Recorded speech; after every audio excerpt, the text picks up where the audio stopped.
تمام کر دی اور اسلام بطور دین تمہارے لیے چن لیا گیا. اب اس کے بعد یس اور نو کی باؤنڈریز تمہارے لیے ختم کر دی گئی ہیں, بلکہ یا تو دین میں اس طرف آ جاؤ, رائٹ وے پر آ جاؤ, یا لیفٹ وے پر آ جاؤ, تو تم پر تمہاری کوئی بھی چیزوں کو ختم کر دیا گیا ہے, اسلام تمہارے دین کو مکمل کر لیا گیا ہے. پھر اس کے بعد ایک اور بڑی خاص بات یہ بتائی ہے کہ آپ دیکھیں قرآن کے اندر کیا بتا رہے ہیں اللہ تعالیٰ. اتنی چھوٹی سی بات بھی انسانوں کو سمجھا رہا ہے جو ہمارے سمجھنے کی ہے کہ اگر کوئی جانور تم نے شکاری پالا ہوا ہے شکار کرنے کی نیت سے, اگر اس شکار کو تم حاصل کرنے کے لیے شکاری جانور کا استعمال کرو تو وہ بھی جانور تمہارے اوپر حلال کر دیے گئے ہیں. اس کی مثال ایسی ہے کہ لوگ باز, پرندے اور جانور, کچھ کتے اور یہ ساری چیزیں پالتے ہیں جو ان کے شکار میں ان کو مدد کریں جنگلات میں, تو ایسے جانور بھی تم پہ حلال کر دیے گئے ہیں. پھر اللہ تعالیٰ آپ کو بتاتے ہیں کہ یہودی اور نصرانی اللہ تعالیٰ یہ سمجھتے ہیں, آیت نمبر 19 سے 20 میں سورہ مائدہ کی, کہ یہودی اور نصرانیوں کو یہ خوش فہمی ہے کہ یہ اللہ تعالیٰ کے فیوریٹ ہیں اور اسی بنیاد پہ وہ سمجھتے ہیں ان کے جزا اور سزا کا کوئی معاملہ نہیں ہوگا, بلکہ وہ سیدھا اسٹریٹ تھرو جنت میں چلے جائیں گے, جبکہ اسلام میں کوئی اسٹریٹ تھرو میتھڈ ہے ہی نہیں. یہاں تک کہ یہود و نصرانی تو چھوڑیں, ہم مسلمانوں کے لیے بھی اسٹریٹ تھرو میتھڈ نہیں ہے. ہمیں بھی اللہ تعالیٰ کے بتائے ہوئے تمام قوانین, تمام چیزوں کو فالو کرنا ہے, ادروائز ہم بھی جو ہے وہ اسٹریٹ تھرو میتھڈ کے ایسا کوئی نظام اللہ تعالیٰ نے نہیں بتایا. اور پھر آیت 21 سے 26 میں اللہ تعالیٰ نے حضرت موسیٰ کا خاص واقعہ بتایا اور بنی اسرائیل کے بارے میں بتایا کہ بنی اسرائیل کو نو انٹری کا لیبل دیا گیا ہے. اور یہ واقعہ کیا ہے کہ حضرت موسیٰ کے دور میں بولا گیا کہ جائیے اور جا کے بیت المقدس میں داخل ہو جائیے. ان کے 12 سردار تھے اور 12 سرداروں کو حضرت موسیٰ نے حکم دیا کہ بیت المقدس کے حالات کا جائزہ لے کر آؤ. تو ان کے سردار جب وہاں گئے تو انہوں نے دیکھا کہ بہت بڑے بڑے طاقتور لوگ وہاں موجود ہیں. تو انہوں نے آ کے حضرت موسیٰ سے جواب دیا کہ ہم تو ان سے لڑ نہیں سکتے, ہمارے اندر تو اتنی طاقت نہیں ہے, تم اور تمہارا خدا جا کے لڑو. انہوں نے کیا بولا کہ تم اور تمہارا خدا جا کے لڑو, ہم تو اس معاملے میں بالکل پڑھنے والے نہیں ہیں, بلکہ ہم تمہاری اس کسی بھی چیز میں ساتھ نہیں دیں گے. اگر اللہ نے ہماری مدد کرنی ہے تو ایسے ہی مدد کر دے, مطلب بنا جد و جہد کی مدد کر دے. تو اللہ تعالیٰ نے ان کے اوپر 40 سال کی پابندی لگا دی اور 40 سال تک 40 سال تک بنی اسرائیل صحرائے سینا میں بھٹکتے رہے اور ان کو بیت المقدس کے اندر انٹری نصیب نہیں ہوئی. یہ واقعہ آپ کو جو ہے وہ اکثر و بیشتر آج کل کہانیوں میں بھی بتایا جاتا ہے, تو یہاں قرآن کے اندر بھی جا بجا یہ واقعہ ہے. اور بنی اسرائیل کا جو اصل دور تھا, خوبصورت دور تھا, وہ حضرت یوسف علیہ السلام کے دور میں ختم ہو گیا, اور حضرت موسیٰ علیہ السلام کے دور میں جب انہوں نے ہجرت کی اس کے بعد 40 سال تک یہ صحرائے سینا میں بھٹکتے رہے اور ان کو بیت المقدس نصیب نہیں ہوا. پھر اس کے بعد آیت 27 سے 31 میں حابیل اور قابیل کا ذکر کیا گیا ہے. اب یہ حابیل اور قابیل کا ذکر کیا ہے کہ اللہ تعالیٰ فرماتے ہیں, اچھا میں آپ کو یہاں پر ایک کلیئرٹی دینا چاہتا ہوں تمام خواتین اور حضرات کو. ہم لوگوں نے بچپن سے جو واقعہ سنا ہے وہ برعکس ہے جو قرآن ہمیں بتاتا ہے. ہمیں بچپن سے یہ بتایا گیا کہ حابیل کو ایک خاتون پسند آ گئی اور قابیل کو بھی ایک خاتون پسند آ گئی, تو دونوں میں آپس میں جیلسی ہو گئی اور دونوں نے پتہ نہیں ایک نے دوسرے کو مار دیا.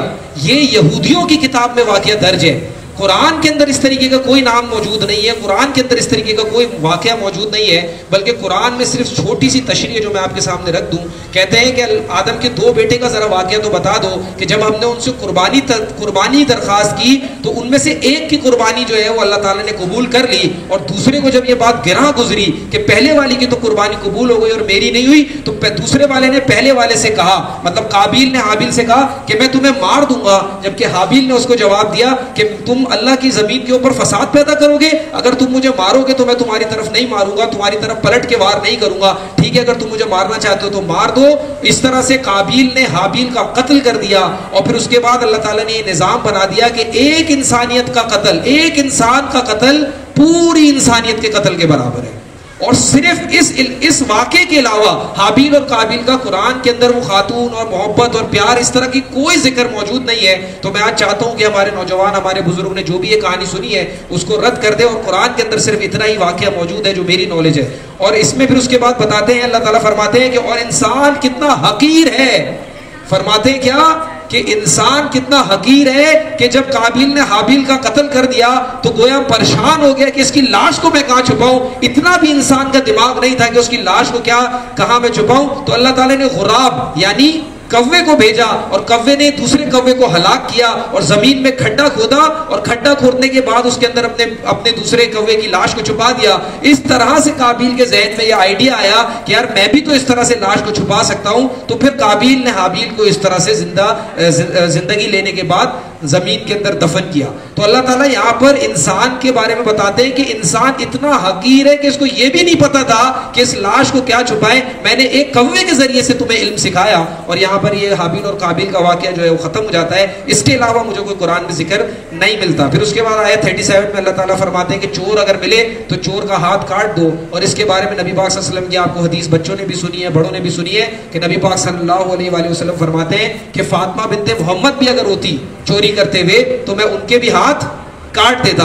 تو دین کے اندر میں نے بتایا نا لیفٹ اور رائٹ نہیں ہے، یا رائٹ ہے یا لیفٹ پہ چلے جائیں آپ، تو بیچ کا کوئی راستہ جو ہے وہ نہیں فرمایا. پھر اس کے بعد یہودیوں کے بارے میں ایک اور بھی یہودیوں کے بارے میں واقعات آئے ہیں کہ یہودیوں کو لگتا تھا کہ اللہ تعالیٰ کے ہاتھ بندھے ہوئے ہیں اور وہ ان کے اوپر کوئی رحم نہیں فرما رہے ہیں، لیکن یہودیوں کا تو اصل میں ٹیسٹ چل رہا تھا جس کی بنیاد پہ اللہ تعالیٰ فرماتے ہیں کہ ہم ان کی آزمائش مستقل کر رہے تھے. اور آیت 73 سورہ مائدہ میں اللہ تعالیٰ 3 خداؤں کے بارے میں بات کرتے ہیں کہ یہ جو نصرانی ہے یعنی عیسائی، ان کے 3 خداؤں کا کانسیپٹ انہوں نے خود بنایا، ہم نے نہیں بنایا. اب میں آپ کو یہاں پر امپورٹنٹ بات بتاتا ہوں. امپورٹنٹ بات یہ ہے کہ سینٹ پال جو تھے عیسائی مذہب کے اندر 300 سال بعد پیدا ہوئے. کتنے سال بعد؟ 300 سال بعد. 300 سال بعد جا کے انہوں نے ٹرینٹی کا کانسیپٹ پیش کیا جو ان کا کراس کا کانسیپٹ ہے. اور 300 سال بعد انہوں نے یہ بتایا کہ دیر آر 3 سولز، ایک جو ہے وہ گاڈ ہے، ایک جیزس ہے اور 2 ہولی اسپرٹ ہے. تو یہ 300 سال بعد جا کے ان کے دین کے اندر اتنا شدید غلو ہوا اور اس کے بعد یہ مذہب جو ہے وہ بالکل اپنی راہ سے پھر گیا. اس سے پہلے یہ حضرت اللہ تعالیٰ کو ہی خدا مانتے تھے اور حضرت عیسیٰ علیہ السلام کو اللہ کا پیغمبر مانتے تھے. یہ سینٹ پال کے بعد جو ہے وہ ساری دعوتیں تبدیل ہو گئی اور اس کے بعد ان کو لگا کہ سینٹ پال کی دعوت کے بعد کہ حضرت عیسیٰ جو ہے وہ خدا کے بیٹے ہیں اور اس طرح سے دین خراب ہو گیا. اور پھر اس کے بعد مائدہ کا ذکر ہوا ہے. پھر اللہ تعالیٰ فرماتے ہیں یاد کرو کہ حضرت عیسیٰ علیہ السلام کو ہم نے کیا معجزات دیے. آپ ذرا اندازہ تو کریں عیسیٰ علیہ السلام کو معجزہ کیا دے رہے ہیں کہ وہ مردوں کو زندہ کر دیتے ہیں اللہ کے حکم سے، وہ کوڑ کا مرض ٹھیک کر دیتے ہیں اللہ کے حکم سے. حضرت عیسیٰ علیہ السلام اندھوں کو جو ہے وہ بینائی عطا کرواتے ہیں اللہ کی مدد سے. حضرت عیسیٰ کے پاس یہ طاقت کی وہ پتلے بناتے اور وہ روح پھونکتے تو ان کے اندر جان آ جاتی ہے، اللہ تعالیٰ کی مدد سے تھے. اتنی نشانیوں کے باوجود ڈیمانڈ سنیں، مائدہ کی ڈیمانڈ کر رہے ہیں. حضرت عیسیٰ علیہ السلام کے حوارین نے ان سے درخواست کی کہ ہم تمہاری بات پر اس وقت یقین کریں گے کہ تم آسمان سے ہمارے پاس ایک دسترخوان اتار دو، تم آسمان سے ہمارے پاس ایک دسترخوان اتار دو، ہم اس سے کھائیں پیئیں تو تب جا کے ہم تمہاری بات کو مانیں گے. تو میں آج یہ بات سوچتا ہوں کبھی کہ انسان کتنا ناشکر ہے، آج سے نہیں بلکہ پہلے سے، کہ اس کو وہ شخص جو ان کی اللہ کی مدد سے ان کو مردے زندہ کر کے دے رہا ہے اس کی بات پر یقین نہیں ہے اور ڈیمانڈ کیا چھوٹی سی کرے کہ آسمان سے ایک مائدہ اتار کے دے دو، ایک دسترخوان اتار کے دے دو، ہم اس سے کھائیں گے پیئیں گے اور اس کے بعد ہم تمہاری بات پر یقین کریں گے. تو اللہ تعالیٰ فرماتے ہیں کہ یہ ہرگز تمہاری بات پہ یقین نہ کریں گے. اور اس کے بعد اللہ تعالیٰ کی یہاں پر سورہ مائدہ ختم ہو جاتی ہے اور سورہ انعام شروع ہو جاتی ہے. اب میں آپ کو سورہ انعام کی 2-3 باتیں بڑی امپورٹنٹ بتاؤں. سورہ انعام اتنی زبردست سورت ہے، ویسے تو ساری صورتیں زبردست ہیں، کہ معاذ بن جبل کی چچزاد بہن یہ فرماتی ہیں، ایک واقعے کے اندر آتا ہے، میں نبی پاک صلی اللہ علیہ وسلم کی ہمارے لیے قربانیاں آپ کو گنوانا چاہتا ہوں. وہ کیا قربانی ہے؟ نبی پاک صلی اللہ علیہ وسلم کے بارے میں کہتے ہیں کہ جب سورہ انعام نازل ہوئی ہے تو وہ سورت تھی جس کو 70,000 فرشتے لے کر اترے اور نبی پاک صلی اللہ علیہ وسلم پر جب یہ سورت نازل ہوئی تو نبی پاک صلی اللہ علیہ وسلم ایک اونٹنی پہ سوار تھے، ایک اونٹنی پہ سوار تھے اور جیسے ان کے اوپر قرآن کی صورت نازل ہوئی تو ان کی ہڈیاں چٹکنے لگی، یہاں تک کہ اونٹ ایسا لگتا تھا کہ ہمیں ابھی گر کے ختم ہو جائے گا. آپ یہ بتائیں کہ میرے نبی پاک صلی اللہ علیہ وسلم نے اس قرآن کو اپنے سینے پہ اتارا جس کے بارے میں اللہ تعالیٰ قرآن میں کیا فرماتے ہیں کہ اگر یہ پہاڑ پہ نازل کرتے تو خشیت سے پہاڑ ریزہ ریزہ ہو جاتا. میرا نبی صلی اللہ علیہ وسلم اس کو اپنے سینے میں اتار رہا ہے. میرا نبی پاک صلی اللہ علیہ وسلم ہمارے خاطر اس کو اپنے سینے میں اتار رہے ہیں اور بول رہے ہیں کہ یہ ایسی صورت تھی جس کی جب یہ نازل ہوئی تو ہمیں لگتا تھا کہ اونٹ کی ٹانگیں چر جائیں گی اور وہ بالکل، اور یہ نبی پاک صلی اللہ علیہ وسلم اپنے سینے پہ اتار رہے تھے. تو سورہ انعام جو ہے وہ ایک مویشی کے ذکر میں مویشی کا ذکر ہے اور انعام کا مطلب مویشی ہے، تو انعام میں اس کا ذکر آئے گا. اب میں آپ کو یہ بتاؤں کہ اللہ تعالیٰ فرماتے ہیں آیت 7 سے 8 سورہ انعام کے اندر کہ اگر اے نبی صلی اللہ علیہ وسلم ان کو بتا دو، یہ تم سے جو سوال کرتے ہیں نا ان کو بتا دیں آپ کہ اگر آسمان سے ان کے پاس کوئی کتاب بھی نازل ہو جائے نا، اگر کوئی کتاب ان کے اوپر مسلط کر دی جائے، ڈائریکٹ نازل کر دی جائے، تو بھی تمہاری بات پہ یقین کرنے والے نہیں ہیں. جن کو ماننا ہے صرف وہی مانیں گے اور جنہوں نے نہیں ماننا ان کے اوپر پوری ایز اٹ از کوئی کتاب بھی نازل کر دی جائے تو وہ نہیں مانیں گے. اور اس کتاب کے بارے میں ان کو بالکل اسی طرح پتہ ہے. میں نے بولا نا قرآن کے اندر مثالیں بہت اچھی اچھی ہیں. قرآن مثال کیا دیتا ہے کہ اس کتاب کے بارے میں یہ اتنا ہی اچھے طریقے سے جانتے ہیں جیسے کوئی شخص اپنی اولاد کے بارے میں جانتا ہے. یہ قرآن کی آیت ہے، آیت نمبر 20 سورہ انعام. کہہ رہے ہیں کہ اس قرآن کے بارے میں لوگ یہ اسی طریقے سے جانتے ہیں جیسے کوئی شخص اپنی اولاد کے بارے میں جانتا ہے. تو اس بارے میں تم بے فکر ہو جاؤ کہ جو ماننے والے وہ تمہاری بات کو مان لیں گے. اور پھر اس کے بعد اللہ تعالیٰ شرک اور نافرمانی کے بارے میں فرماتے ہیں. اور آیت 25 سے 27 میں اللہ تعالیٰ نے بڑی جھنجھوڑ دینے والی آیات اتاری ہیں، اور وہ اتاری ہیں کہ یاد کرو اور ان کو بتا دو اے نبی صلی اللہ علیہ وسلم، جب دوزخ ان کے سامنے لائی جائے گی. کیا فرما رہے ہیں کہ جب دوزخ ان کے سامنے لائی جائے گی تو یہ پھر پریشانی کے مارے بولیں گے یہ کیا ہمیں دکھا دیا گیا ہے، یہ کیا ہمیں بتا دیا گیا ہے، اے اللہ ہمیں ایک موقع واپس اور دے دیں کہ ہم دنیا میں جائیں اور اپنے سارے گناہوں کو مٹا کے واپس تیرے پاس آ جائیں. لیکن نبی پاک صلی اللہ علیہ وسلم ان کو یہ بھی بتا دے کہ اگر جو گناہگار ہے اس کو ہم ایک اور موقع بھی دے دیں، وہ دنیا میں جا کے بھی پھر وہی کرے گا جو اس نے پہلے کیا ہے، کیونکہ انسان ایک ناشکری شے ہے. کیا بتایا کہ جب دوزخ ان کے سامنے لائی جائے گی تو یہ مارے پریشانی کے بولیں گے یہ کیا ہمیں دکھا دیا ہے، ابھی ہمیں واپس بھیج دو دنیا میں، ہم اپنے سارے جو ہے وہ گناہ کو ختم کر کے آ جائیں گے. اور پھر اس کے بعد اللہ تعالیٰ فرماتے ہیں کہ یہ تم سے سوال کرتے ہیں نا کہ اللہ کی نشانیاں لے کر آؤ.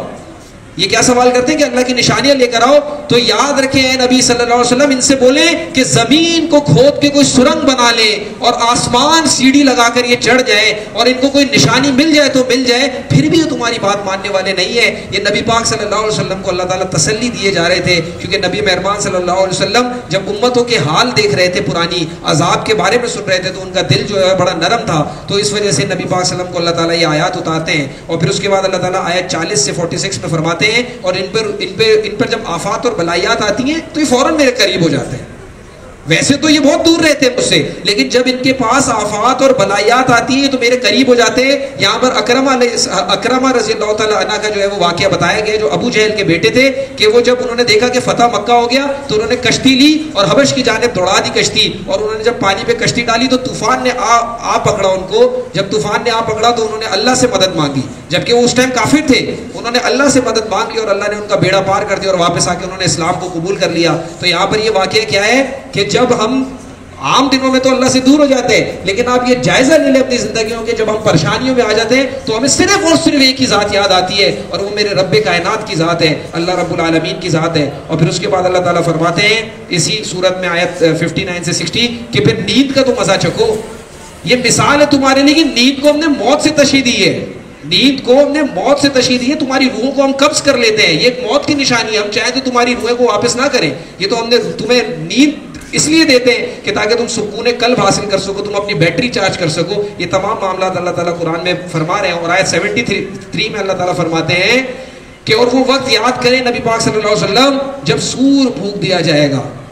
جب سور پھونک دیا جائے گا، تمام اعمال کے حساب کتاب کا چیپٹر کلوز کر دیا جائے گا، تو اس وقت جو باقی رہے گی، کسی کی انا باقی نہیں رہے گی، کسی کا غرور باقی نہیں رہے گا، کسی کا مال و متاع اس کے کام نہیں آئے گا. جبکہ سور پھونکا جائے گا تو اس وقت صرف اور صرف جو ذات باقی رہے گی وہ میرے رب کی ذات ہوگی، اور وہی اعلیٰ اور برتر ذات ہوگی. اور اس کے بعد اللہ تعالیٰ حضرت ابراہیم کا واقعہ بتاتے ہیں.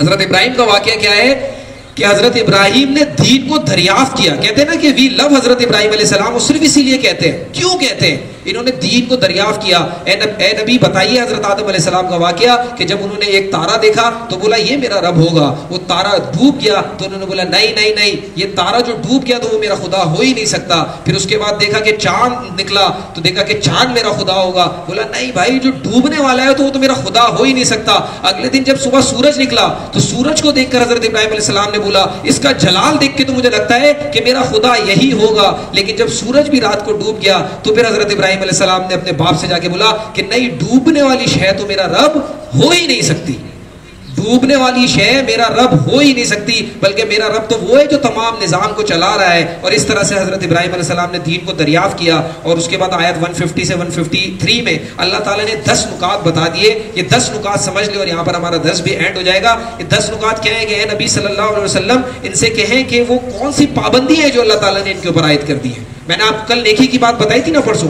آج پابندیوں کی بات سن لیں کہ اللہ تعالیٰ فرماتے ہیں کہ 10 باتوں کی پابندیاں اللہ تعالیٰ کے ساتھ اگر کر لو گے تو تمہارا بیڑا پار ہو جائے گا. وہ یہ کہ اللہ کے ساتھ کسی کو شریک نہ ٹھہرانا, والدین کے ساتھ کسی بدسلوکی نہ کرنا, اپنی اولاد کو مفلسی سے قتل نہ کرنا, مفلسی سے قتل حرام ہے, بے حیائی اور بے شرمی کی باتوں پہ ہرگز نہ جانا, کسی جان کو جس کو اللہ نے محترم کر دیا اس کو ہرگز قتل نہ کرنا, یتیم کے مال کو نہ کھانا, ناپ تول میں کمی نہ کرنا, انصاف کرنا, انصاف کو انصاف کی طرح کرنا, اور اللہ سے جو عہد کرو اس کو ہمیشہ پورا کرنا, اور اللہ کے بتائے ہوئے سیدھے راستے پہ چلنا. یہ 10 نکاتی ایجنڈا اللہ تعالیٰ نے اس قرآن میں بتا دیا.